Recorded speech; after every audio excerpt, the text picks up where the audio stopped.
Olá, cidadão. Vamos falar de tempo? Tempo, tempo, tempo, vou te fazer um pedido. Né, sei cantar não.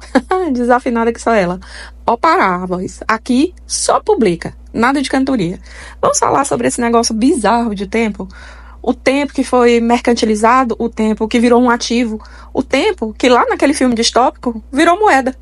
Coaches dizem que todos temos as mesmas 24 horas. Mentira, né? Mas não é bem disso que quero falar. Não. Nada de filosofar sobre tempo. Nada de lembrar que tempo foi, é e será usado contra nós. Nada do passar as foi as timelines, os para vocês e linhas do tempo. Nada sobre perder a paciência de ver algo que tenha mais de 3 segundos. Na verdade, a grande maioria não chegou nem a escutar até o vou te fazer um pedido. Pois é, estamos apressados, né? Muito, exageradamente. E é sobre isso que eu queria dar o meu pitaco. Então, assim, no É a Minha Opinião de hoje, vamos adentrar no imediatismo que a falta de tempo e o excesso de informações não fez entrar. Sabe a Fortilha? A Greta? O Thiago Ávila? Pois, o tempo da diplomacia não é o mesmo tempo da militância. O tempo da ação não é o mesmo da negociação. Os alecrins e os emocionados deram as mãos e estão gritando: rompam relações! Por que não fez? Por quê? Porque você, meu caro padawan, tem pressa, quer tudo pra hoje. E o tempo das relações internacionais é lento, bem lento, tá? Se acostumem. Nem tudo precisa ser rápido, né? Ah, sabe o capital? Sabe o capitalismo? Ele te dá essa sensação, ele te empurra para isso, para esse imediatismo de achar que tudo precisa ser resolvido para ontem e já passar para o próximo. Ócio virou quase uma persona não grata. A arte, a vida, o mundo tá com tanta pressa que as pessoas se irritam com a demora das negociações. Por que o Lula não colocou, vocês sabem, na mesa? Hein? Por quê? Por que não romper relações e mandar o comando em ações de Joe ou Rambo em uma operação de resgate suicida que vai matar 10 para salvar um? Referência de velho. Nós também temos. Enfim, o Itamaraty, se pá, já tá conversando e negociando desde que o Thiago postou o primeiro vídeo lá uns meses atrás dizendo que ia para Gaza. Quem lembra disso? A primeira tentativa dele foi de furar o bloqueio e entrar em Gaza. Como? Ele não diz. E o filme nunca explica. Essa referência aí eu duvido que alguém tenha pego. Tem que ser cracudo de YouTube e cinéfilo. Enfim, vamos deixar nossas relações exteriores operarem dentro do tempo da diplomacia. Nosso ministro fazer o papel dele e lembrar que se o Brasil tivesse rompido relações lá atrás, como os emocionados pediram, o Thiago provavelmente nunca mais seria visto. Porque eu não sei se vocês perceberam, mas Israel não dá a mínima para os famosos que estavam no barco, tá? Foi todo mundo preso, iam ser sequestrados mesmo. E quem sabe o que mais se o Brasil não tivesse boas relações. E os boas aí é entre muitas aspas, tá? Porque já estamos sem diplomata lá tem tempo, ó. E isso é uma baita atitude, sabe, daquelas, em termos diplomáticos, assim como os países dos demais já devem estar também fazendo suas ações e não só postando nota, né? O tempo da diplomacia, meu caro, não é o seu, que conseguiu nem chegar até aqui e provavelmente nem tá mais escutando, mas tá lá no X brigando para o Brasil romper relações. Se você chegou até aqui, parabéns! Vamos falar do assunto mesmo, porque até agora foi só um preâmbulo na tentativa número 36 de arrebentar os números do YouTube. Brincadeira, tá, patrão? Pagando aqui o pedágio do assunto do momento e seguindo. Para começar, eu vou contar 2 fofocas políticas para chegar ao ponto. Aí vocês me dizem se não é muito devaneio meu, tá? Aqui não é a voz publicando dados, mas a voz que pega os dados, analisa e tá ousando dar a sua opinião. Vocês lembram da carteira verde e amarela? Aquele projeto bizarro do Jair Guedes para matar de vez a CLT? Pois, ela hoje, sim, ainda hoje, é ferramenta de chantagem no Congresso. Congresso! Sim, vocês achando que eu não ia falar de Congresso? Erraram feio, pensaram rude. Menos voz, bem menos, pois. Tem uma portaria do Ministério do Trabalho que desde 2023 vem tentando ser posta em vigor para derrubar a portaria bizarra do Jair Guedes de 2021. Em 1º de julho de 2025, finalmente ela vai entrar em vigor. Mas parece que já mudaram para 1º de agosto de 2025. O negócio é brutal, viu? Para organizar cronologicamente os fatos, para essa voz não se deixar afetar pelo efeito Mandela, pessoal, pedi para o de psique organizar tudo. Então vai ser uma leitura mais chatinha e sem piadas sem graças, mas vocês sobrevivem esses 2 minutos sem as minhas piadas ruins. Cronologia das tentativas de implementação da portaria. 366 maio de 2023. 1. Publicação inicial 2023. A portaria número 366 maio de 2023 foi publicada pelo MTE para revogar a autorização permanente do trabalho aos domingos e feriados no comércio, herdada da portaria 67 de janeiro de 2021. Ela exigiria negociação coletiva para que setores como supermercados, farmácias e lojas funcionassem nesses dias, exceto para serviços essenciais, postos de gasolina, restaurantes, etc. Vigência inicial prevista, julho de 2025. 2. Primeiro adiamento, julho de 2024. Diante de pressões do comércio e do Congresso, a vigência foi adiada para 1º de agosto de 2024. Argumentou-se que a portaria feriria a Lei de Liberdade Econômica Lei 1387 abril de 2019, que garante o funcionamento comercial sem restrições, desde que respeitadas leis trabalhistas. 3. Segundo adiamento, janeiro de 2025, novamente adiada para 1º de janeiro de 2025, após críticas de que a exigência de convenções coletivas seria inviável para micro e pequenas empresas, que representam 70% do setor e não têm estrutura sindical. Retaliação do Congresso, a carteira verde e amarela como resposta. Contexto da vingança política. A portaria desagradou setores empresariais e líderes congressistas, especialmente o presidente da Câmara, Arthur Lira Pepeu. Lira publicamente criticou o MTE por não comunicá-lo previamente sobre a portaria, alegando que mudanças trabalhistas deveriam passar pelo Legislativo. Essa exigência foi considerada inconstitucional, já que ministérios têm autonomia para emitir portarias sem aval prévio do Congresso. Aprovação relâmpago da carteira verde e amarela. Como retaliação, Lira articulou a votação do projeto de lei 549 junho de 2013, que recriava a carteira verde e amarela do governo Bolsonaro. O projeto foi aprovado em 21 de novembro de 2023, por 286 votos a 91, com apoio de partidos da base governista União, PP, PSD. Conteúdo: flexibilizava direitos trabalhistas para jovens, 18-29 anos, e idosos, 50 anos desempregados, reduzindo alíquotas de FGTS de 8% para 2% menos 6%, e contribuição previdenciária patronal, de 20% para 10%. Estratégia: uma derrota simbólica ao governo Lula, que se opunha ao projeto mas liberou a bancada para votar livremente. Reação do setor do comércio. Críticas jurídicas e econômicas. Federações comerciais como a FEComércio PR argumentaram que a portaria era ilegítima porque feriu a Lei 101 de janeiro de 2000, que já regula o trabalho dominical sem exigir negociação coletiva apenas para feriados. Ignorou que municípios como Curitiba já permitem funcionamento aos domingos sem burocracia sindical. Aumentaria custos operacionais e reduziria lucros em dias de alta movimentação.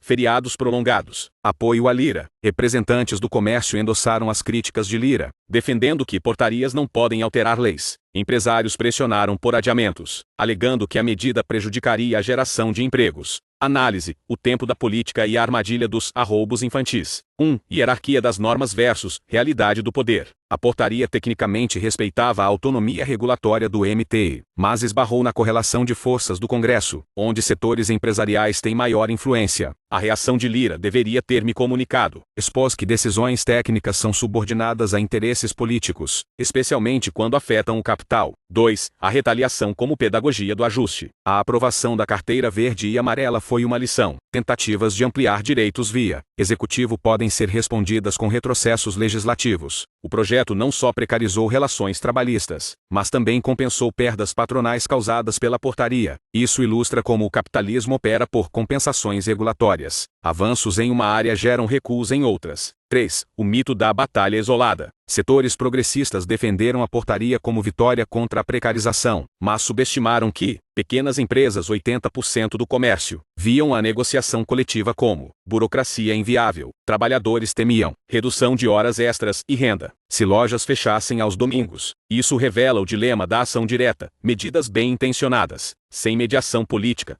podem fragmentar apoios e gerar efeitos contraproducentes. Conclusão: a mediação como necessidade estratégica. A saga da Portaria 366 maio de 2023 demonstra que, no capitalismo periférico, mudanças progressistas exigem construção de hegemonias, não apenas decretos. A derrota da portaria e a vitória da carteira verde e amarela mostram como a ausência de diálogo com o legislativo e setores médios pode converter avanços em retrocessos. Como alertou um analista, em sistemas onde o capital domina a política, radicalismos sem base social ampla são como fogos de palha. Iluminam um instante, mas deixam as trevas mais densas. A lição é clara: sem articular forças, calcular correlações e negociar, mesmo as melhores intenções podem reforçar o que buscam destruir. Cidadãos. E a outra fofoca? Bem, essa não termina tão bem não, tá? Envolve o homem dos biscoitos Mabel e como a terceirização virou quarteirização nas mãos do Congresso. Os caras desengavetaram uma proposta da década de 90, porque o lobby dos sindicatos, principalmente dos servidores públicos, estava conseguindo barrar o avanço da proposta capitaneada pelo dono da Mabel. Por que será, hein? Vamos ao Dipsic de novo, porque essa é a fofoca mais velha ainda, e vamos descobrir sobre o caos da Lei Mabel.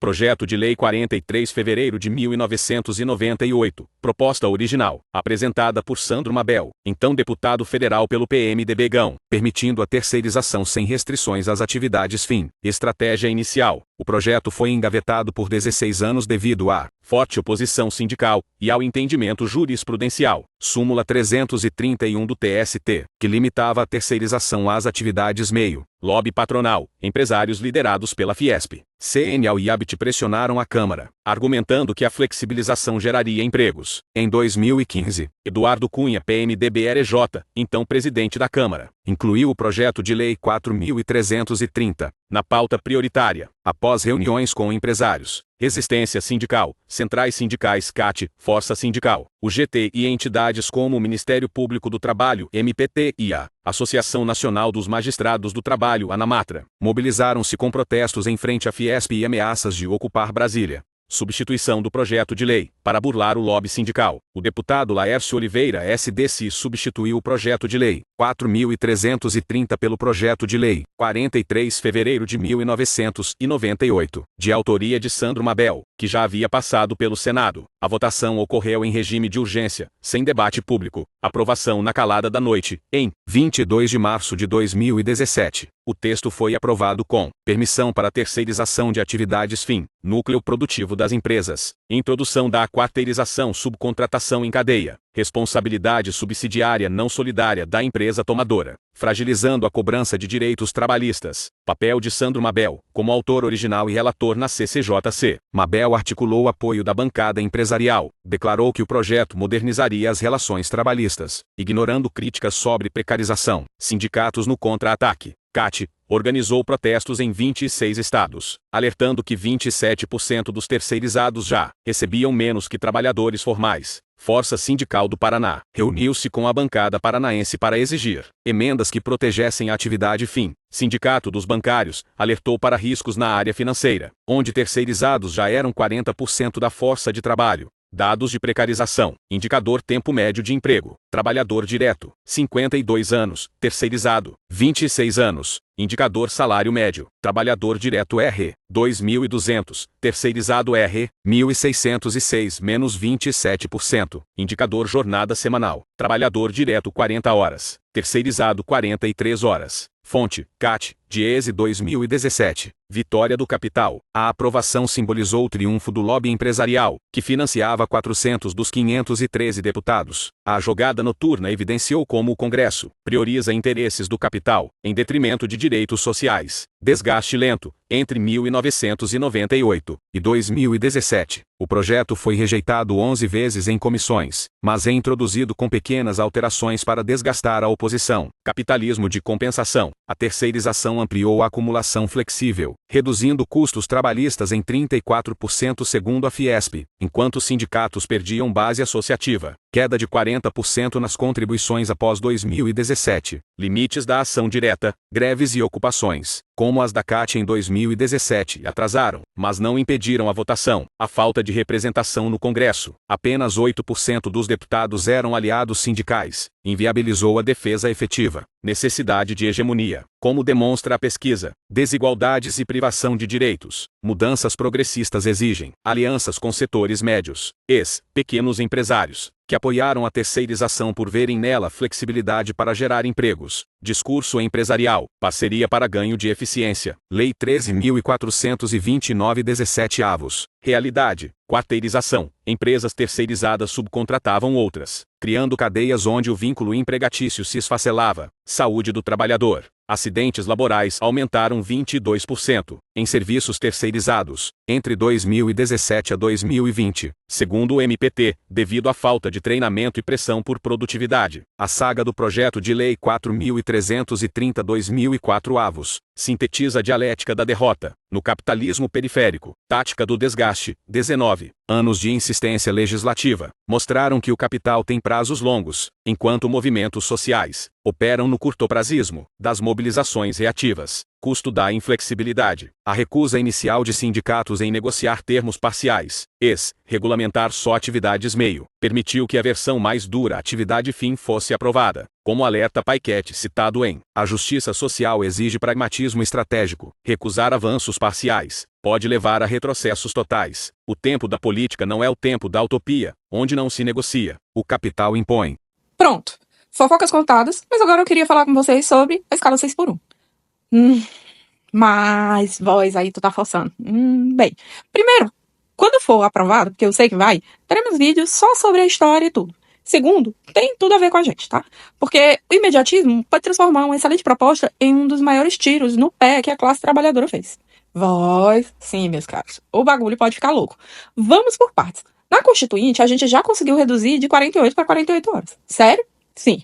Em 1998, teve o primeiro projeto do petista Paulo Paim. 2015 e 2019, mais 2 propostas. Mas vamos ficar de novo com a cronologia lá do de psique. Redução de 48 horas para 44 horas semanais, incluída no artigo 7º, 13 da CF 88. Após pressão de sindicatos e centrais como CAT e Força Sindical, exceções mantidas jornadas especiais, turnos ininterruptos, atividades insalubres. 1995. Projeto de Lei 23 de janeiro de 1995. Deputado Paulo Paim parte. Redução geral para 40 horas sem redução salarial. Arquivo 1999. Após pressão da Fiesp. 2001. Projeto de Lei 396, março de 2001. Senatão, Paulo Paim parte. 40 horas semanais para todos. Reprovado. 2012 na Castro Senado. 2011. PLS 39 fevereiro de 2011. Senatão, Inácio Arruda PCdoB. Jornada progressiva. 40 horas em 4 anos. Engavetado após lobby da CNI. 2022. Projeto de Lei 159, março de 2022. Deputado Vicentinho parte. Redução imediata para 40. Aprovado na CTASP 2023. Parado por Lira. Bancários Lei 108 outubro de 2003. 6 horas diárias. Após 20 anos de greves e pressão do Sindicato dos Bancários. Telemarketing Lei 1255 janeiro de 2011. 6 horas diárias por riscos psicossociais. Pressão da Contratu. Jornalistas Lei 1298 março de 2014. 5 horas para impressos. Lobby do Sindicato dos Jornalistas. Farmacêuticos Lei 1389 maio de 2019. 30 horas semanais. Articulação do Conselho Federal de Farmácia. Lobby organizado. CNI, Fiesp e CNS Comércio formaram frente única contra reduções, financiando 72% dos deputados da Comissão de Trabalho 2023. Narrativa de crise econômica, usada sistematicamente, desde 1995 para barrar PLs gerais, mesmo com estudos do IPEA mostrando ganhos de produtividade, vitórias pontuais, categorias com sindicatos fortes bancários, jornalistas conquistaram reduções via greves e lobby direto, fragilidades, divisão entre centrais, CAT-X força sindical e baixa sindicalização, apenas 18% em 2023, enfraqueceram a pressão por mudanças gerais. Tática engavetamento, exemplo projeto de lei, 159 março de 2022, por Lira, efeito bloqueio sem votação, tática substituição, exemplo, inclusão de banco de horas, em PLs, efeito esvaziamento da redução, tática desinformação, exemplo estudo, inflado da CNI, efeito criar. Pânico econômico. A redução da jornada no Brasil segue a lei de ferro do capitalismo periférico. 1. Conquistas isoladas. São possíveis para categorias organizadas bancários, mas servem para fragmentar a classe trabalhadora. 2. Direitos universais. 40 horas gerais são bloqueados pelo Triângulo de Ferro CN e Congresso Judiciário, que prioriza competitividade sobre bem-estar. Como alertou o sociólogo Ricardo Antunes, a jornada de 44 horas consolida o Brasil como exceção regressiva no capitalismo global. Sua perpetuação é a prova material de que, sem unidade política, direitos universais viram privilégios de castas. A lição histórica é clara. Enquanto o capital age como classe para si, o trabalho permanece como classe em si reativo, fragmentado e incapaz de impor sua agenda ao Estado. Agora que pulamos a cronologia, eu vou te dizer o que os emocionados não te falam. Primeiro, a gente vai ouvir o fio do sindical influencer, Sérgio Wolff, que ele publicou lá no X. Sindicalista, bancário e petista. Mais uma leitura, tá? Sim, mais uma leitura. Agora que a retenção fica negativa. Mas vamos lá. Não é só hype, né? É registro histórico. A modéstia aqui da gata, né? E sei que alguém vai ouvir. E se eu tocar uma pessoa...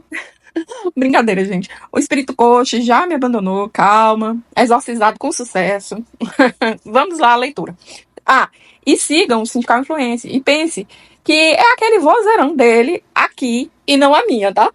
Quero, respeitosa e solidariamente, apontar um problema. Sobre a campanha pelo fim da escala 6x1. Espero de todo o coração que este alerta chegue longe o suficiente e a tempo de promover os ajustes necessários no projeto. Vi que a proposta é uma PIC, que ajusta o repouso remunerado que não é bem definido na Constituição e, além disso, também promove ajustes no texto sobre a jornada que consta na CLT, mas tudo isso tem uma brecha que vai ser disputada judicialmente por cada patrão no Brasil. Enquanto o artigo 611 da CLT mantiver o texto atual, alterado em 2017 pela maldita reforma trabalhista, será uma guerra de ações para definir isso e o projeto, pelo fim da escala 6x1, não vai ter efetividade por muitos anos, mesmo que aprovado. Para quem não sabe do que eu estou falando, o 611 da CLT é o artigo que prevê a prevalência do acordado sobre o legislado, ou seja, por mais que a CLT preveja algo benéfico sobre jornada de trabalho, ainda assim os patrões podem forçar cláusulas em acordos coletivos, que ampliem a jornada dos trabalhadores e matem a efetividade do fim da escala 6x1. Eu peço para que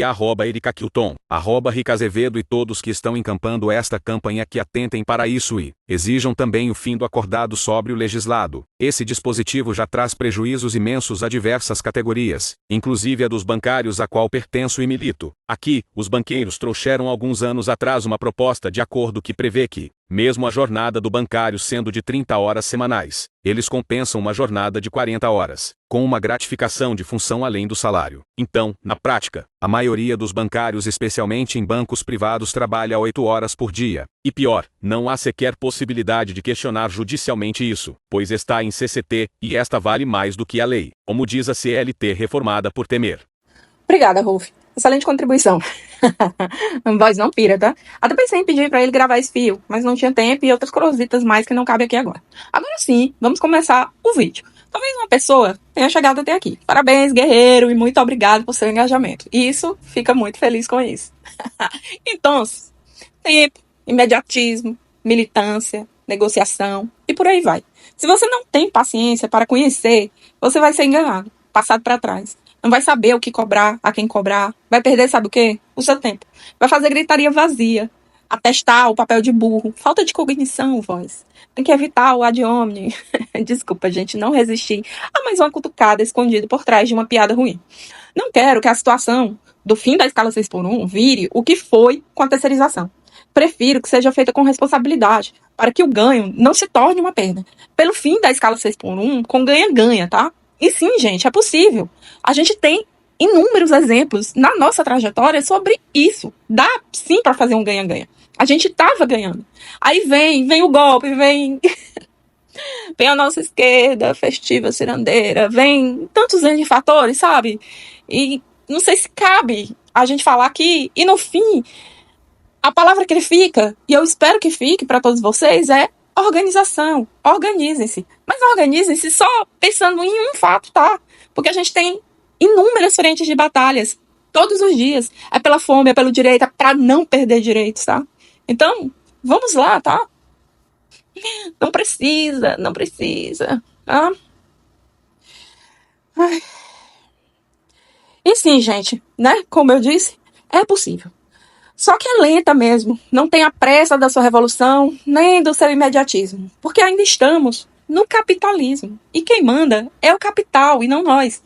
E enquanto não chega a revolução, a gente pode sim trabalhar com redução de danos. E vou fazer uma parte rapidão aqui sobre a panaceia da mobilização, tá? Eu não estou sindicalizada hoje, mas sou sindicalista sempre. Acredito no poder de movimentações populares, mas sei que para ganhar, a gente às vezes tem que recuar. Um dia eu vou fazer um vídeo sobre a tal da pauta máxima, tá? Seriam mesmo. Porque esse imediatismo e essa pressa, às vezes, nos faz perder o poder da estratégia, tá? E vocês viram aí, né? Foram anos de negociação. Algumas passando por décadas. Todas tiveram movimentações juntas. E aí eu quero que vocês reflitam. Quanto tempo a gente consegue manter uma mobilização ativa e sem terminar perdendo outras pautas importantes? E principalmente, qual a retaliação que o capital vai impor? Tal como vimos aqui também. Aqui a gente tem 3 situações de milhares, quiçá milhões, porque todo dia tem um militante, um político, alguém lutando contra o capital. Às vezes, um ninguém. É de forma inócua? Eu acho que não, porque cada um está fazendo sua parte. A CLT é de 1947 e vem sofrendo golpes desde então, sendo barrada por parlamentares de esquerda que decidiram ir lá lutar dentro das instituições. E sim, a gente consegue barrar muitos retrocessos. Vejam um exemplo, foram 19 anos eles tentando passar a terceirização. Precisou vir um golpe com o Congresso, com tudo, com o Supremo, tá? Com os políticos. Foi preciso tudo isso. E por quê? Porque é medo do que a gente estava conseguindo também. Eu gosto sempre de repetir. Gente, veja os números da nossa bancada de esquerda em 2013, em 2012, em 2014. Tá? Vejam como a gente estava crescendo, a gente estava tomando de conta. A gente já estava com mais de 600 prefeituras, de 5.000, isso é muita coisa. Isso reflete em deputados e senadores eleitos, e governadores também eleitos posteriormente. Estava, sim, vindo uma onda de mudança, e veio o golpe para consolidar perda de vários direitos trabalhistas, que eles não tinham conseguido fazer desde 1947. Entende isso? Não é que a lei trabalhista ela foi feita agora, não. Ela foi feita em 1947, tá? E vocês acharem que não é desde esse tempo que vem tentando ser destruída a CLT, vem. E ela não vem por quê? E ela não foi destruída por quê? Mesmo por falta de vontade? Porque tem mobilização. Muita mobilização. Muito lobby. Muito parlamentar lá brigando. Muito sindicalista indo lá bater e falar com o deputado que ele gosta, que ele não gosta, que ele odeia. É assim que se faz. Política de gente grande. É lá dentro, para barrar retrocesso, enquanto a gente politiza as pessoas. E eu não acho que seja brincar de revolução, tá? Para alguns a gente tem que deixar isso bem claro. Tem uma grande parcela hoje da esquerda que tá brincando de fazer revolução, inclusive rifando, querendo rifar direitos conquistados com muita luta mesmo. E luta, sim, da sociedade, dos trabalhadores e dos políticos também. Porque fazer essa demonização com política também não dá certo. Não vai dar certo. 2013 veio de uma negação da política, de uma antipolítica. Você quer queira, você quer não. Os fatos estão aí. E quando o Congresso estava disposto, tá? Disposto a, junto com o presidente, passar uma reforma agrária, a gente teve um golpe. E eu sei que não foi esse o único motivo, tá? Mas estou lembrando desse porque cabe com o que a gente está falando aqui. Assim como não foi o vice que derrubou a Dilma. Foi um acordo nacional com o Congresso, com tudo. Os políticos queriam estancar a sangria, militares não queriam a Comissão Nacional da Verdade, a Fiesp não queria o fim das desonerações, o ministro do STF queria o seu aumento, que foi barrado pela Dilma. A Febraban queria os juros altos e não admitiu que a Dilma usou os bancos públicos para baixar os juros, o agro. Bem, o agro não precisa de motivo, né? Ele sempre embarcou em todos os golpes, né? Então, ele entrou com força na roda. E a população toda foi convencida pela mídia e as big techs que havia uma crise. A esquerda diz que foi Levi. Não foi, gente. Teve N fatores e vários desdobramentos que foram inflacionados por um juiz em um projeto de poder. Se já alinhando com a extrema-direita, talvez nunca saberemos. Mas o fato é que havia sim uma tentativa de derrubar o governo do PT desde que ele iniciou lá em 2003. Só não tinha tido toda essa conjunção astral, tá? De vários atores relevantes embarcarem junto. O vice só entrou no final como chancela. Ou tu vai contra ela, ou tu vai junto com ela. Um adendo para lembrar do nosso malvado favorito Renan Calheiros, que nunca largou a mão da Dilma. Não é à toa que dizem em Brasília que se um prédio estiver pegando fogo e Renan pular pela janela, você pode fechar os olhos e ir junto, porque ele não entra em barca furada e mantém sua palavra até o final. E a barca furada foi de quem admitiu o golpe, né? Porque o que a gente perdeu, e não foi só a gente que perdeu, tá, gente? Hoje, existe sim uma ideia de que impeachment nem tão cedo. Não é só pela gente, é pelos políticos, é pelos empresários, é por tudo. Por conta da convulsão que isso gera na economia, na política, nas certezas, nas belas certezas que o capitalismo precisa para manter e não deixar certas convulsões sociais pegarem pé, tá? E sim, gente, eles trabalham com isso também. A gente também tem que trabalhar. É estratégia de um lado e estratégia do outro. Tá? É uma luta. É uma batalha. De uma guerra. Então, gente, lá desde os tempos mais remotos do mundo, teve gente barrando retrocessos, tá? Lutando por avanços, fomentando formação política, criando suas micro-revoluções, atingindo esses avanços. Não é utópico achar que amanhã vai ter uma revolução. Mas também não é utópico achar que mudanças graduais um dia também não posso fazê-la. Lembro de um dia, um dia das mulheres, inclusive, aí da vida, que uma podcast que eu gostava muito brincou que enquanto os homens conversavam sobre não ter condições de uma revolução, as mulheres foram lá e fizeram. Alguém vai dar o primeiro passo. O tempo para uma revolução pode ser amanhã. O balde pode transbordar amanhã. Mas enquanto o nosso tempo, o tempo de negociar, de conciliar, de administrar, de garantir que todos estejam alimentados, formados politicamente, é todo dia, gente. É hoje. Porque tudo isso pode se transformar na próxima conjunção astral para trazer as pessoas para aquela gota d'água, sabe? Para darem um basta. E não tem receita de bolo, né? E para ir seguindo após esse momento. Mas a gente precisa sim fazer o exercício do si, ter o departamento do vai dar merda, sermos estratégicos, pensar, politizar, mostrar que não há salvação fora da política e que não é a política institucional, não só a política institucional, que a política institucional ela está dada agora, é um momento que ela vai ser transformada, mas que a política não vai deixar de existir. A gente vai fazer muita política mesmo. Mas não é negando a política, seja ela institucional ou não, que você fomenta algo que você vai terminar fomentando algo que é uma contradição em si, que é a antipolítica. Então, curte, compartilha, se inscreve, comenta e ativa o sininho. E muito obrigada por terminar essa jornada comigo e desculpa por não ter conseguido fazer isso aqui em um vídeo de 3 minutos. A parte dos devaneios, isso aqui é só uma conversa. E muito obrigada mesmo. Lá se vão 34 minutos. Então, deixando aqui um easter egg, um finalzinho, porque o sentido é falar sobre tempo, né? Então, que nada melhor do que parecer que terminou, mas não terminou. Sim, gente, não é um vídeo só sobre tempo. É um vídeo pedindo por favor, não neguem mais a política. Não neguem a política, porque a gente precisa dela.